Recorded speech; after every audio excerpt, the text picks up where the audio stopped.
Halo, Oke. Farhat. Ya, tunggu dulu Halo. ya. Oke. Tuh, ada muridnya. Nunggu Siap siapa? kumpul-kumpul dulu. Murid siapa, Dok? Muridnya Dokter Farhat katanya. Ya, ya, ya. Bagaimana kabarnya, Dokter Lala? Sehat?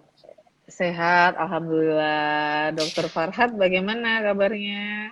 Alhamdulillah. Gimana, Dok, Malang? Aman? Malang, ya sama ya, Sepi zona atau merah. rame? Ya, sepi. Sepi ya. Sepi. Sepi. Kalau Surabaya gimana, Dokter Farhat? Saya ini sudah 1 bulan setengah nggak ke Surabaya. Baru sekarang Hmm, ini agak sepi kayaknya. iya, demi Satgas COVID ID Demi Jatim ya. Satgas COVID-19 Jatim. Siap. Oke. Oke, dimulai aja ya, Dokter Monggo, monggo. Farhat. Silakan, Ya, silakan. Assalamualaikum warahmatullahi wabarakatuh. Salam Waalaikumsalam. sejahtera bagi kita semua. Salam Om Swastiastu, Namo Buddhaya, dan salam kebajikan. Selamat siang, sahabat Instagram semua. Selamat bergabung dalam live Instagram Satgas COVID-19 ID wilayah Jawa Timur. Bersama saya, Delia Widasmara, sebagai moderator dalam acara ini. Hari ini kita akan membahas mengenai periksa ke poli rawat jalan rumah sakit di era COVID. Amankah? Bersama Dr. Farhat Suryaningrat, spesialis dermatologi venerologi, dan juga sebagai Satgas COVID-19 ID wilayah Jawa Timur dari Bangkalan ya dok ya. Siap. Oke, mungkin Dr. Farhat bisa memperkenalkan diri dok terlebih dahulu. Terima kasih Dokter Lala. Saya adalah Dokter Farhat Sudaningrat, SPDV. Saya juga anggota tim Satgas ID COVID untuk Jawa Timur. Kebetulan saya juga Ketua ID di Bangkalan dan salah satu jajaran manajemen di Rumah Sakit RSUD Bangkalan. Oke, sudah itu saja dok. Saya rasa Itu aja Dokter Lala. panjang sekali ya ini jabatannya Hmm, kalau dijabarkan satu Kalau di persatu. Oke, sahabat siap sekalian, pada siap. kali ini kita akan mencoba menjelaskan tentang keamanan dari pemeriksaan diri ke poli di rumah sakit di era COVID ini. Tetapi sebelum itu, dokter mungkin bisa dokter jelaskan dahulu ya, pengaruh pandemi COVID di sisi pelayanan di rumah sakit, khususnya di poli rumah rumah ini, rawat jalan, rumah sakit. Jalan ya. Oke. Iya, Jadi Bismillahirrahmanirrahim. Terima kasih Dokter Lala. Untuk awal kita menjelaskan apa sih yang harus kita perhatikan nih. Saya ingin sedikit beri gambaran kondisi rawat jalan di rumah sakit umum. Saya rasa hampir rata-rata hampir sama. Yang pertama ada terjadinya penurunan angka kunjungan untuk pasien non-COVID di poli rawat jalan. Nah, angka kunjungan ini, penurunan angka kunjungan ini bisa menyentuh angka 60%, Dokter Lala. Jadi sangat menurun sekali. Yang menjadi titik berat perhatian di sini adalah untuk kunjungan-kunjungan ke poli-poli yang memang untuk penyakit kronis. Jadi yang istilahnya contohnya poli fisioterapi, di mana rata-rata pasien di situ adalah pasien yang memerlukan terapi yang kontinu, yang berkelanjutan untuk meningkatkan kondisi fisiknya ke arah yang lebih baik. Jadi yang kedua polimata. Polimata ini juga kita juga karena memang ada edaran dari Perdami untuk kasus-kasus yang tidak berat penurunan visusnya bisa ditunda. Tapi risikonya adalah terjadinya banyak penumpukan-penumpukan pasien-pasien yang belum bisa kita tangani. oke. Perdami Persatuan Dokter Mata ya, Dokter Dokter Farhat ya. mata, Bagaimana yang bagaimana? belum Ya, tahu? Ya. betul. Jadi istilahnya ada banyak penurunan. Yang kedua faktor dari masyarakatnya sendiri memang takut, dok. Jangan-jangan nanti aku ke Oke. rumah sakit kena COVID nih. Banyak dokter Hmm. kena COVID, banyak perawat kena COVID. Jangan-jangan nanti aku periksa kena COVID nih. Jadi mungkin itu juga harus menjadikan pemahaman bersama di sini. Kenapa sih kita harus nggak perlu takut ke rumah sakit kalau memang sakit. Yang ketiga, karena angka-angka kontrol penyakit kronis ini berkurang, akibatnya adalah risiko angka kesakitan dan kematian yang meningkat tuh. Jadi tiba-tiba rata-rata pasien sekarang karena jarang kontrol, jarang ini Ya. langsung ke unit gawat darurat dengan kondisi yang lebih parah, dan itu mungkin lebih risiko dan rentan untuk terkena COVID. Jadi semacam lingkaran setan untuk kejadian COVID, dok, yang tidak baik. Ya. Berarti bedanya poli rawat jalan sebelum dan sesudah COVID itu dari penurunan angka kunjungan saja atau Betul. ada lagi? Jadi yang pertama penurunan angka kunjungan tadi, dok, ya, karena memang Ya. dokternya sendiri yang mengurangi jam praktek yang pertama dari edaran-edaran dari kolegiumnya. Yang kedua memang pasien takut, dok. Oke.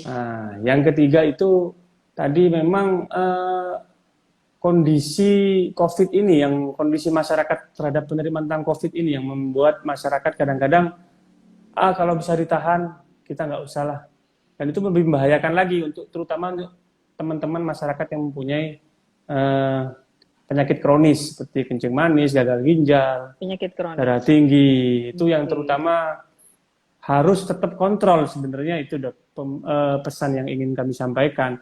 Dan yang kedua adalah kondisi keamanan rumah sakit. Sebenarnya kita sudah menerapkan banyak SOP, yaitu pemakaian APD. Pemakaian APD sendiri itu sebenarnya untuk melindungi para pasien yang datang. Selain untuk melindungi, selain untuk diri sendiri, juga ya. selain nakes, ya. Jadi dokter Farhad sebagai Satgas ID Jatim nih, kita kan tahu sekarang zonanya hitam ya, dokter Farhad, betul ya? Hitam, betul. Hitam ya, zona hitam kayak rambutnya dokter Farhad nih. Persiapan apa saja, dok, yang dilakukan rumah sakit? Dokter spesialis, dokter umum, kemudian perawatnya mungkin, dok, dalam menghadapi pelayanan rawat jalan di era COVID ini, saya rasa penting soalnya, dokter Farhad. Jadi pertama kita satu untuk rawat jalan ya, Mbak, ya. Yang pertama infrastruktur dalam penyiapan pencegahan tertularnya COVID. Infrastruktur ini mulai dari ruang-ruang kamar-kamar poli itu sebisa mungkin, semaksimal mungkin kita lakukan pemberian tekanan negatif, dok, dalam ruangan poli. Itu sudah mulai negatif kita lakukan. Saya kira ya di ruangan polinya itu sudah tekanan mulai. Negatif itu bagaimana, dok? Mungkin ada yang belum mengerti di sini. Gampangnya, kenapa sih kok harus tekanan negatif? Ya gampangnya aja, dok, jangan sulit-sulit. Oke. Gampangnya gini. Jadi kalau tekanan negatif itu kayak di kamar mandi, dok. Kita kasih exhaust. Oh, untuk keluar udara keluar. Untuk keluar udara, ya. Gampangnya sederhananya itulah. Tapi dengan prosedur-prosedur yang sesuai dengan SOP ruangan tekanan negatif mungkin akan lebih rumit. Tapi sederhananya adalah pemakaian exhaust, itu satu. Yang kedua, infrastruktur ruangan itu adalah mungkin bisa digambar, ada gambar-gambar itu terlalu yang pemakaian yang kayak, pertama apa? Desinfektan. Bukan, itu loh yang kayak kaca gitu di poli-poli itu di kaca, pendaftaran. Bukan ya. Nah, terus ini UGD, nanti itu dulu. Terus. Ini contohnya ini. Jadi kalau dari awal kita sudah memasang ini barier antara pasien dan customer pasien dengan CS-nya ya, CS-nya. Pertama kali pasien masuk. Pendaftaran kita sudah mencegah itu dari awal. Itu dari sisi kemudian pemakaian face shield itu sudah kita pasti semua sudah itu. Yang kedua tadi desinfektan, dokter Lala. Jadi desinfektan. Ini dokter. Mulai deh. Ya ini di poli COVID. Ini di poli COVID itu pemberian desinfektan untuk pasien-pasien yang baru masuk. Sebenarnya ada cuci tangan juga, ada cuci tangan. Nah, ini untuk pasien di poli COVID, ya. Jadi tadi kita sudah prosedur pasien masuk mungkin, dokter Farhad. Ya, ini. Ya. Jadi kita sudah periksa suhu dulu, terus ada cuci tangan juga. Tadi ada barier tadi, kemudian desinfektan rutin, dokter Lala. Karena kan kita tahu COVID-19 ini kan menularnya lewat droplet ya. Jadi kayak tombol-tombol lift, pegangan-pegangan pintu, itu kita rutin setiap 2 jam itu dengan cleaning service kita lakukan pembersihan. Dok. Setiap 2 jam ya, dokter Farhad? Ya, idealnya demikian. Sebenarnya idealnya setiap ada orang yang datang kita lab. Waduh, iya, berat kali itu Dokter Berat. Farhan. Iya, Nah, tapi kan berat. untuk mengurangi, kemudian untuk Transmisi juga kursi-kursi, ya. transmisi juga, Kursi ini ya. kursi-kursi ya. Ya, Ah, ini juga ini ini ruang tunggu distancing, poli. ruang Ya, tunggu poli. Jadi ini merupakan salah satu bagian dari kelengkapan infrastruktur untuk pencegahan ya. COVID. Oke, Oke, infrastruktur. jadi yang sekarang setelah ruangan kita ke human-nya, source-nya. Tadi mungkin yang dari Human UGD tadi. source. Oke, Jadi yang dari UGD. Mana ini? lah, ini pemakaian APD level 3, Dokter Lala. Jadi, Iya, level APD 3. itu kan ada yang level 1, level 2, level 3. Lah, untuk Iya, sekarang karena kita zona hitam, sesuai dengan rambut saya hitam tadi, ya. Dokter Lala. Ya. Iya. Kalau rambutnya terlala kan agak-agak pink Iya, gitu. Jadi nggak masuk. Halo? tidak masuk zona Jadi, hitam, zona merah, Dokter Farhan. Ya. tidak masuk zona hitam, zona merah. Ya. Jadi itu kita melakukan pelindungan untuk teman-teman. Dan pelindungan teman-teman ini juga nggak usah takut. Ini juga melindungi para pasien yang datang, Dok.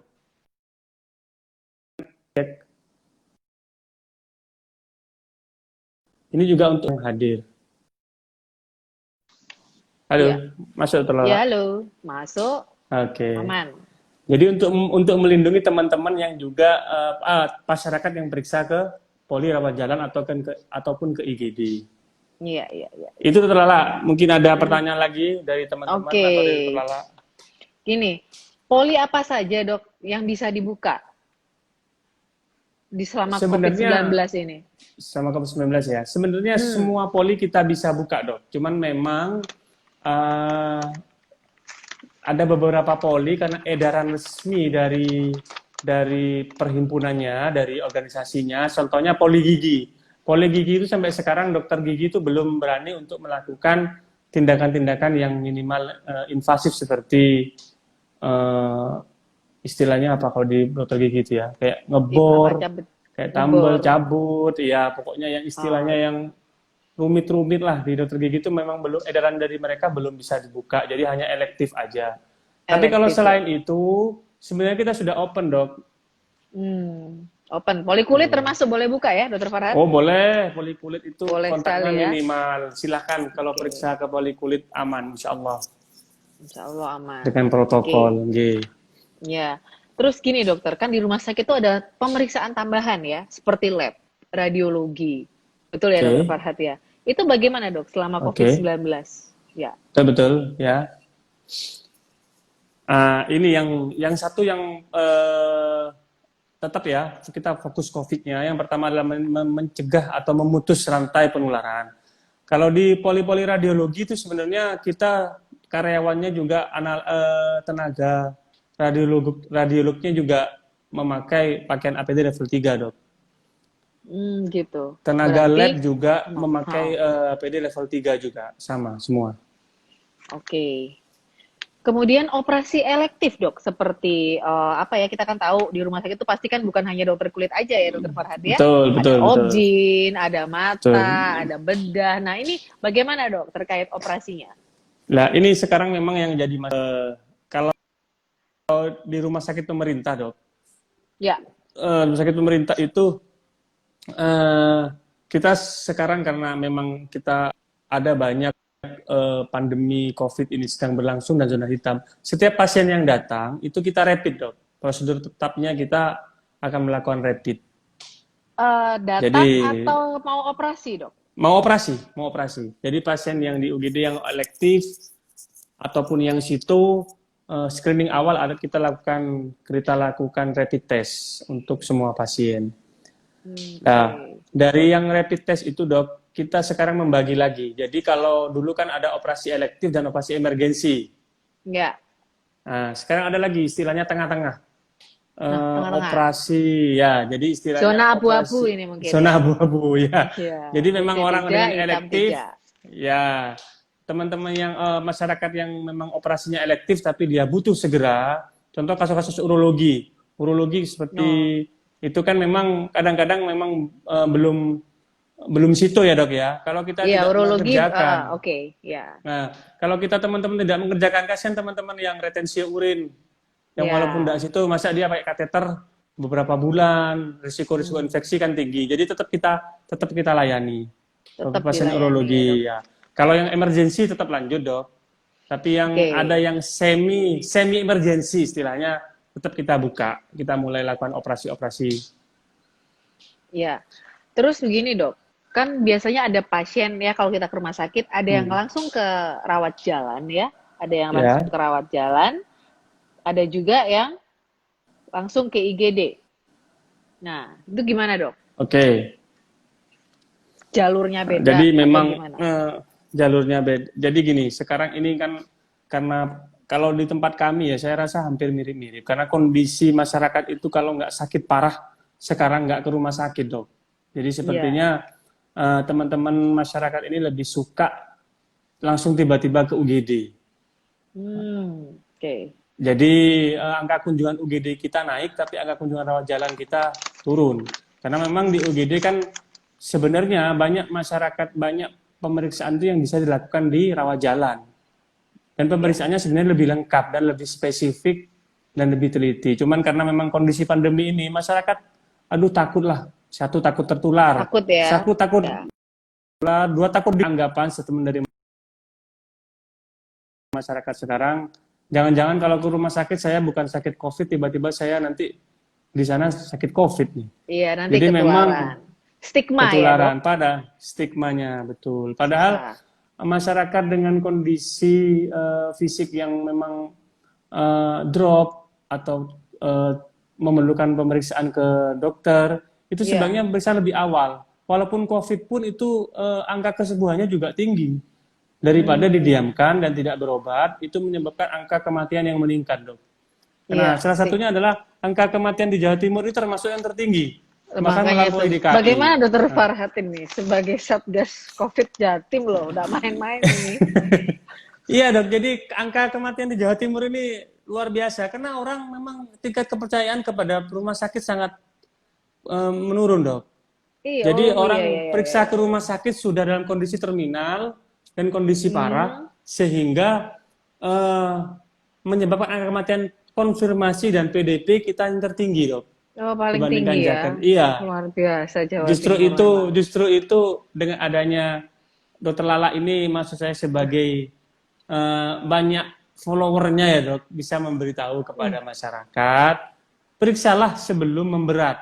Jadi tidak masalah. Kalau sakit sedikit, tidak usah takut di COVID kan, nggak usah takut nanti jadi parah, nggak usah Iya, takut, periksa dari lebih dini itu lebih baik. Bahkan kemarin oke. kita konsultasi ke dokter anak juga, saya di podcast saya, nanti saya titip tolong di Oh promosikan itu. iya. Oke. Oh, siap siap.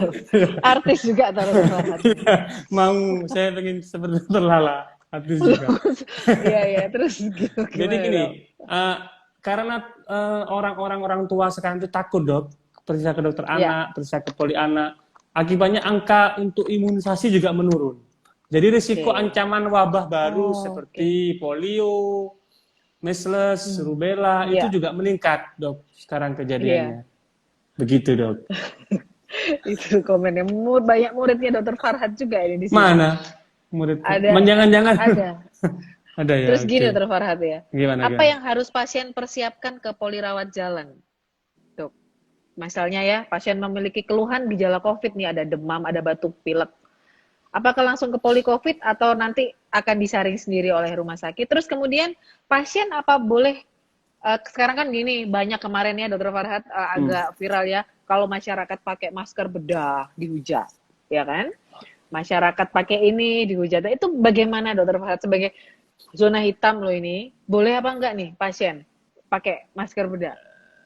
Ini ada Sulit ini, sulit ini rupanya. sulit ini pertanyaannya. Jadi gini, sebenarnya sebenarnya memang idealnya kondisi seperti Iya, sekarang ini, walaupun iya, masyarakat biasa itu memakai iya. masker bedah, dong. Kondisi idealnya. Nah, Cuman kan kondisi kita idealnya. kondisi idealnya, karena memang Iya. kita potensi penularannya tinggi sekali di Jawa Timur ini, dok.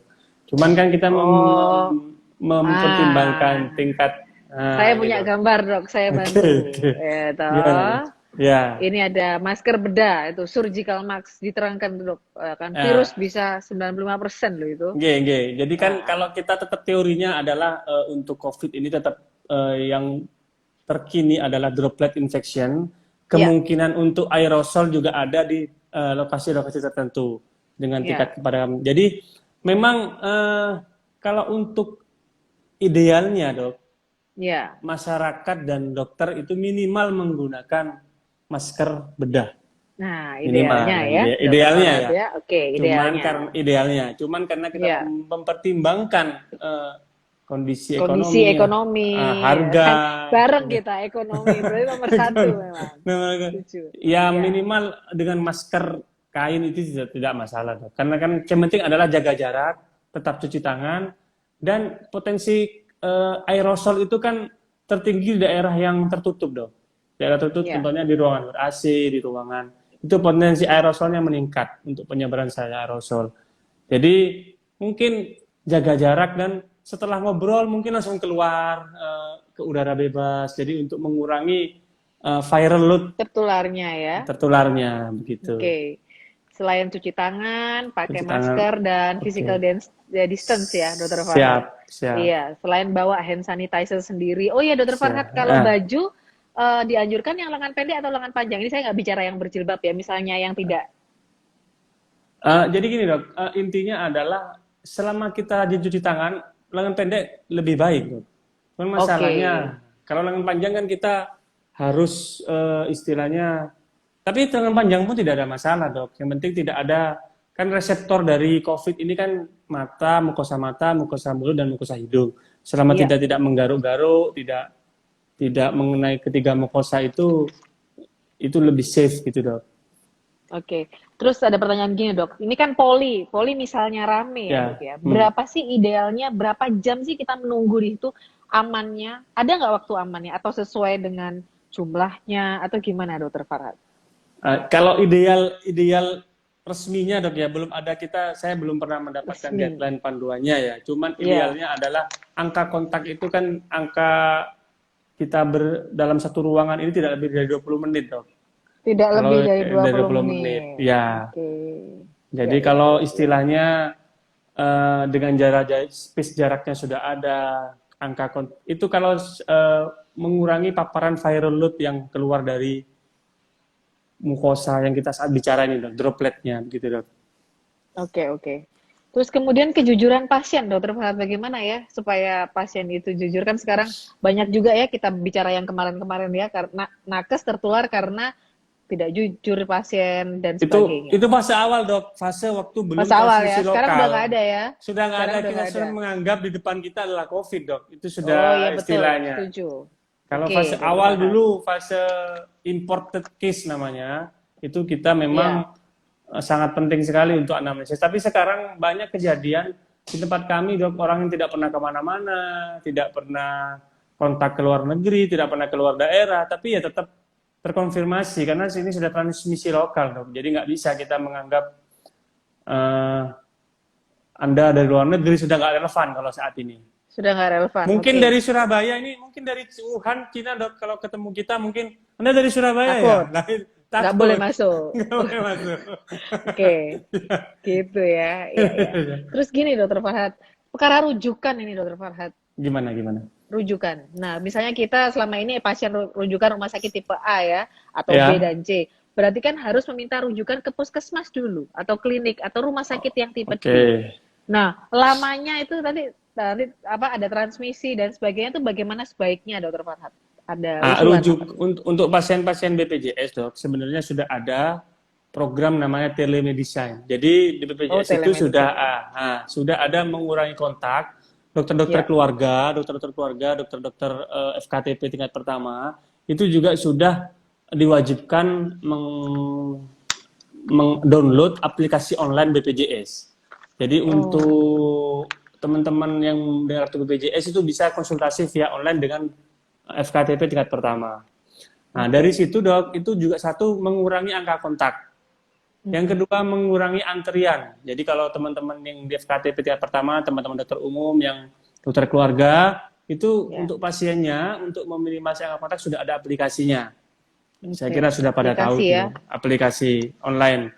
Yang kedua untuk rujukan memang harus tatap muka dok, karena memang harus diperiksa. Kalau pasien itu memang turun. Tetapi untuk penyakit kronis sebenarnya itu sudah ada mekanismenya dok, tidak perlu kembali ke FKTP tingkat pertama. Jadi tinggal obat-obat yang penyakit kronis, orang-orang dengan kencing manis, dia hipertensi, gagal ginjal, itu semua bisa mengambil, tetap bisa ke rumah sakit hanya untuk mengambil obat. Jadi tidak perlu kontak Oh dengan ya, dokternya. tidak perlu Gitu, Dok. kontak dengan dokternya Ya, ya. Oke oke. hanya untuk mengambil obat. Nah, itu sekarang yang memang menurun juga, orang saking takutnya, ngambil obat pun takut.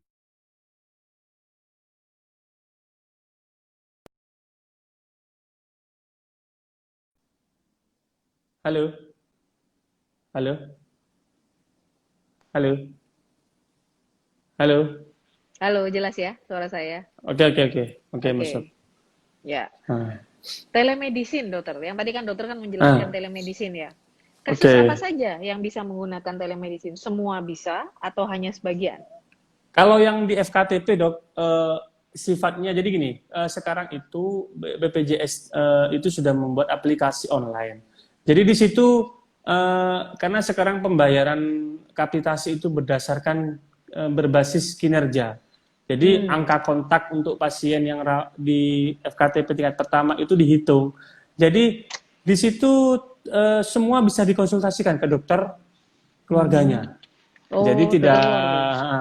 dokter keluarga. Jadi kalau Anda Hmm. masyarakat di sini pasien BPJS itu bisa dikonsultasikan di situ untuk segala macam keluhannya. Memang ada yang tetap harus kontak untuk Oke. penyakit-penyakit yang memang memerlukan pemeriksaan. Kita misalnya contohnya dengan hipertensi, tensinya berapa? Mungkin pasien di rumah tidak punya tensi atau mau memeriksakan adakah kelainan jantungnya dengan auskultasi, mungkin harus datang.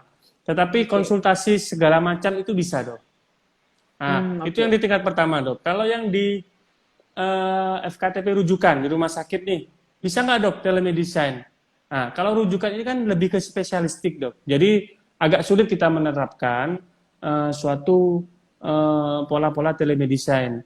Mungkin ada beberapa Ya. tempat, mungkin di Polikulit mungkin masih bisa mungkin. Karena Hmm. kan dengan gambar-gambar, tapi kalau tindakan-tindakan di Poli THT misalnya, gimana kita mau telemedicine? Kita Ya. meriksa rongga mulut, kita meriksa Ya. tonsil, kan nggak bisa, Dok. Ya, ya. Oke, oke, oke, Dokter Farhat.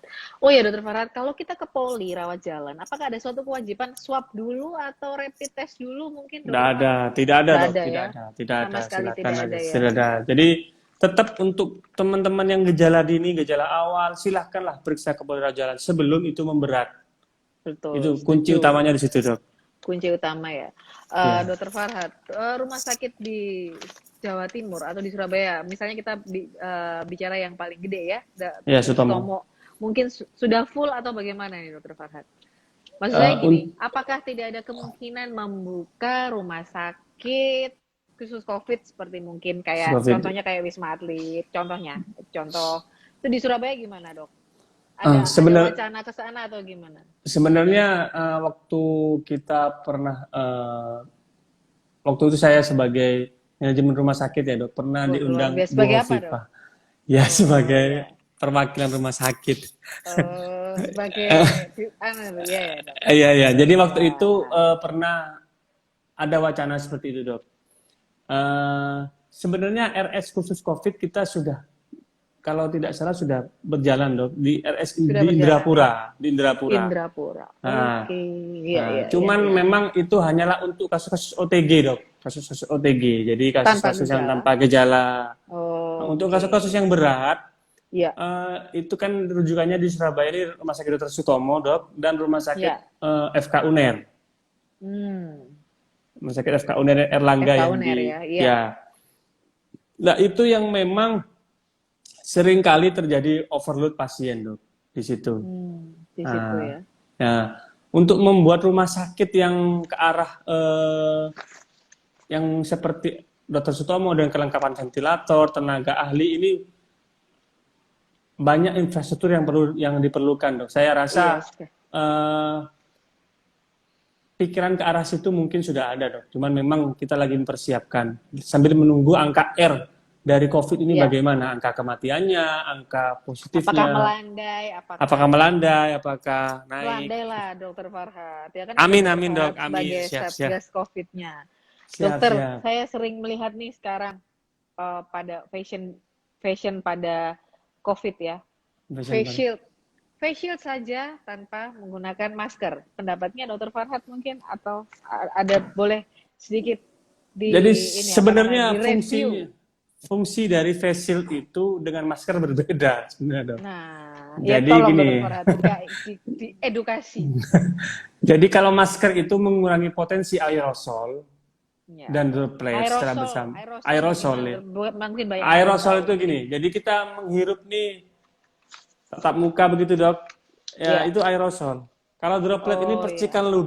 percikan ludah Ya. kita nempel di tangan, nempel di baju, nempel di meja. Ini untuk mengurangi droplet yang keluar tuh dengan face shield. Ya. Nah, tapi Gus yang ke Farhat, G. gitu. Itu ada yang komen Gus Farhat, G. Siap. Jadi itu Siap, dengan siap. face shield. Tapi kalau Ya. masker itu mengurangi aerosolnya, Dok. Jadi udara, lewat udara. Udara ya, ya. Dokter Farhat Mm-mm. ini bahasanya tinggi sekali soalnya calon Lewat mahasiswa S3. udara. Ya toh, calon mahasiswa S3 mau daftar, sudah dicari sama ibu KPS. Itu ya Dokter Farhat ya, berarti Iya, kalau mungkin masyarakat ada pertanyaan menggunakan face dari shield. Ada, followernya Dokter Lala. ada yaitu apa namanya salah satunya itu tadi fashion apa pemakaian face shield tadi. Oke. Ya, jadi apakah tetap apa namanya pakai masker atau tidak gitu. Oke. Gini, Ini Dokter Farhat. moderatornya banyak yang request, Dok, di Iya. wilayah Jatim. Itu Dokter Nur Hadi itu adalah sekjen. Itu kayaknya Iya. terpesona dengan moderatornya. Aduh, terima kasih. Saya senang sekali membantu di Jatim ya, Satgas COVID-nya. Nambah-nambah pahala, Dokter Farhat, ya kan. Iya, siap. Dokter, eh, Siap. tempat-tempat yang melakukan, ini ada pertanyaan lagi di follower nih, Hmm. melakukan penyemprotan langsung pada badan. Boleh komen, Dokter Farhat. Semua kan ada Ya. gitu. Gak apa, maksudnya Iya. apa namanya? Oke. Dokter Farhat ini aja. Jawabannya apa ya namanya? Ya, biasa aja. jangan menyalahkan, jangan Enggak. Kan sudah ya dipesan, kan? enggak boleh Ya, menyalahkan. setuju. Kita akan mengajak yang baik, ya Ya. kan? Itu Jadi bagaimana, Dokter Farhat? sebenarnya, Dok, risiko untuk COVID ini dengan penyemprotan desinfektan pada baju-baju Ya. itu sebenarnya eh, mungkin itu untuk Dok ya. Jadi sugesti untuk meningkatkan imun aja. Oke, saya sudah masuk nih. Tapi Oh, secara medis saya rasa itu belum ya. belum gitu, Dok. Belum pas lah Hanya ya. sugesti ya, tapi ya paling Sugesti nggak paling nggak ada karena kan ini ada berkaitan niat dengan lah, imunitas, Dok. Terus imunitas, betul, yang kedua malah risiko terjadi iritasi, Dok. Kalau kena mukosa iritatif mata, ya. kena mukosa. Betul, setuju, Dokter Farhan. Malah itu Dokter Farhan, terjadinya iritasi, Dok. ya. Ya, Ada pertanyaan siap. lagi Dokter Farhat ini. Biasanya ini kan sudah 45 menit, nanti terputus 50 menit. Biasanya tempat ini, makanan Dokter Farhat. Jadi misalnya nih kita habis Siap. makan makanan. Kita ini orang COVID nih yang makan. Terus kemudian nggak sengaja dia makan juga gitu. Ini loh misalnya kue habis saya makan, dia makan. Apakah menular kena percikan ludah penderita COVID? Ini orang ini terkonfirmasi nih yang makan. Konfirmasi Terus lah, kemudian makan dibagikan. ya. Makan atau minuman juga Dokter Farhat. Kan sekarang makanya kemana-mana harus bawa botol sendiri ya Dokter Farhat ya. Betul. Jangan Nah, sharing. betul. Bukan Jangan sharing is sharing. caring loh ya. Iya. Ya. Gimana Jadi Dokter begini, Farhat? Bisa enggak? Dokter Lala. Jadi Ya. sesuai dengan teori yang sudah kita pahami bersama, penularan ini kan memang dari droplet.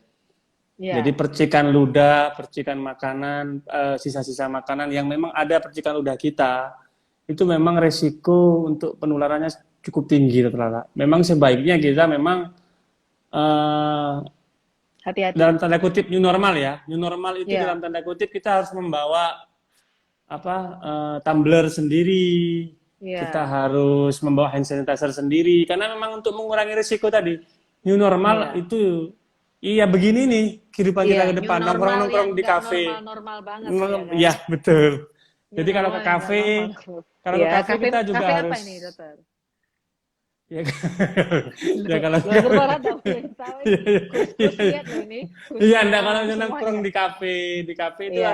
kita harus melihat sekarang nggak bisa kayak dulu kita santai, lebih Iya. lama, kita harus Ngopi-ngopi, ngobrol ngopi-ngopi, dulu ngobrol, ya harus dong. dengan new normal. Mungkin kita bawa kopi, kita Iya. bawa ke mobil, Oh gitu. gitu ya, benar-benar Mungkin, jadi mungkin. masyarakat yang Jadi, di mobil, tapi nanti di mobil banyak. Terus, iya, Dokter Farhat, ini apa namanya itu ada pertanyaan lagi. Beli makanan di luar jika dipanasin di rumah bisa bebas nggak dari virus COVID? Nah, ini secara teknis dan secara penelitian saya belum Iya pernah pasti kalau itu bisa karena jawab ya. kan Cuman baru, kalau Dok. Ya, baru, COVID kan cuman baru. kalau pemanasan istilahnya kan virus ini kan juga rentan. Kalau ilmu-ilmu sederhana tentang virus kan kita tahu dok, virus ini kan dengan Iya. pemanasan ekstrim kan memang mengurangi Iya. potensial virulensinya. Betul, Mungkin setuju. mungkin bisa dicoba, enggak apa-apa sih saya rasa lebih Iya. safe daripada nggak diapa-apain gitu dok.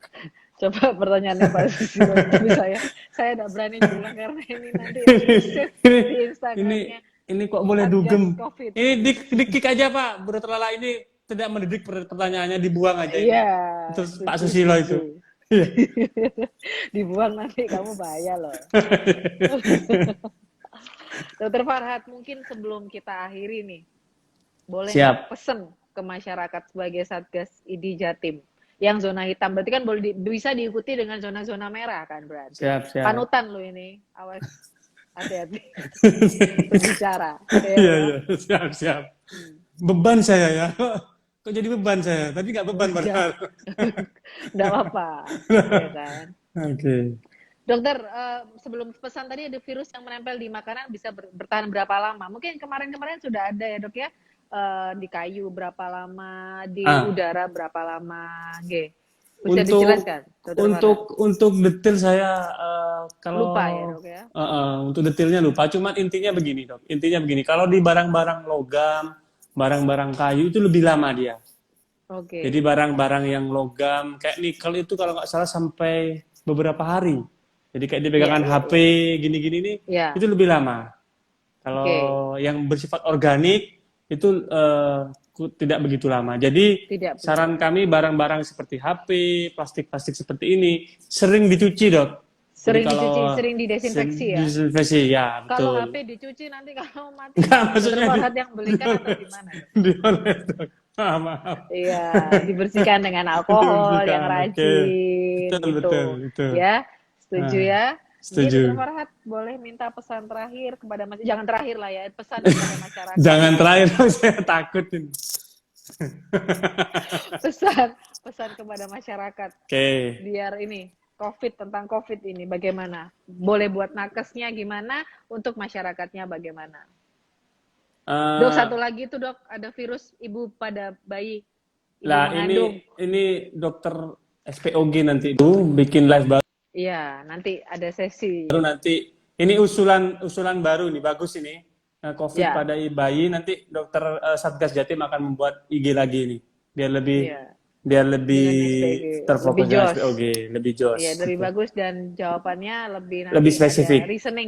Reasoningnya, oke. Iya, kalau gitu pesannya dulu kita tadi pesan terus dari tadi. Pesan. Jadi untuk teman-teman dok, untuk teman-teman, untuk masyarakat tetap ya, karena memang kondisi kita tidak bisa lah isolasi dan kondisi ekonomi kita yang seperti ini, tetap taat protokol, tetap jaga jarak, cuci tangan dan memakai masker. Itu memang kita harus tetap taat disiplin untuk protokol itu dok. Terus kalau ada sanak keluarga yang terkena positif, kita harus segera isolasi diri. Jadi harus terpisah, walaupun itu keluarga, itu kita harus isolasi. Itu pesannya. Karena banyak kerentanan kasus ini justru yang cepat menular yang kalau saudara. Keluarga ya dok ya? Yang saudara ini cepat sekali. Pengalaman kita di beberapa tempat, ada teman sejawat juga, ayahnya, ibunya, kakak adiknya, semua confirm dan meninggal. Mungkin sudah mendengar. Sudah mendengar. Terus di tempat saya juga di satu kampung itu satu keluarga kakak adik berempat dok. Oh iya. Jadi di Bangkalan, di Bangkalan, satu keluarga itu lebih rentan. Makanya kalau ada yang terkonfirmasi atau segera pisah dari pisah dari pasangan. Maksudnya dari pasangan. Pisah kamar. Iya, pisah rumah aja dok. Jangan pisah di Iya. KUA loh, dok, lain loh. Lah makanya lain tuh. Jangan. Sayang ini. Awas lu. Enggak. Lihat lu ini. Iya. Kemudian itu udah hanya itu tadi yang fokus adalah disiplin protokol itu aja. Kalau memang Disiplin tidak protokol perlu ya. keluar ya tidak keluar, tapi kalau memaksa karena kondisi ekonomi, karena kita ada aktivitas kesibukan ya monggo, tapi dengan taat protokol. Itu aja Oke. dok pesan dari Iya. Satgas Covid Jatim. Iya, terima kasih. Betul, ada terakhir nih tisu antiseptik bisa untuk membersihkan kemasan-kemasan pada makanan, dok ya? Saya dok, perlu mengetahui dulu intinya begini. Kalau Iya, dalam tisu alkohol harus antis 70%, gitu kan, lebih intinya yang kalau perlu dalam dipegang tisu itu. kalau Oh, tisu antiseptik itu berisi alkohol 70%, saya kira saya bisa. Intinya bisa, gitu. kalau yang enggak ini enggak bisa. Nah, Begitu ya, kalau Mbak? tergantung isinya. Nah, Iya, betul. begitu ya, Mbak Mazda. Oke, terima kasih. Terima kasih ya, Dokter Farhat Siap, atas siap. kesediaannya. Dokter Terima Lala kasih bisa juga ya izin jadi ya. moderator lagi ya. Banyak yang Oh, antri. bisa. Oke, Bisa ya. siap. Oke. Iya, Oke. iya. Oke. Terima kasih juga ya Satgas ID Jatim mempercayakan Siap. saya untuk menjadi moderator. Terima Oke. kasih ya, Dokter Siap. Farhat. Ya, Semoga sehat oke. terus, Dok. Iya, terima kasih. Sama Itu tadi live bersama Satgas Covid ID Jatim. Nanti bisa dilihat videonya di Instagram live-nya Satgas Covid dan bisa juga di Instagram saya Delia_SPKK. Terima kasih, salam hormat, sehat selalu. Assalamualaikum warahmatullahi wabarakatuh. Selamat siang. Ini harus foto.